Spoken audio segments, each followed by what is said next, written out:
IFM News. IFM News. IFM News. Lokal.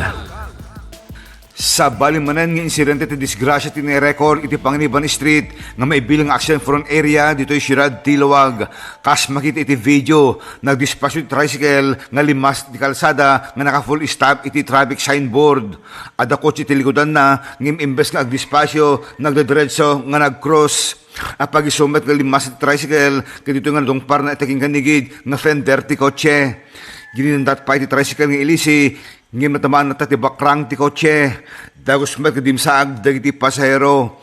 Malagip iti Martes, kinondinar ni Konsal Jason Padre Pereira gaputi naginad nga panakaksyon ti dawat na nga may kan kumat speed humps tindakamat nga lugar. So again, Mr. Chair, I would like to reiterate the executive branch to implement as soon as possible the installation, Mr. Chair, because when we called this last May, Mr. Chair, although there was a promise that they are going to install it, but it's already August, Mr. Chair, and there were again so many accidents that we were able to assist, Mr. Chair, for the past several weeks alone, Mr. Chair. Idol Dennis Alipio, Tatak, IFM.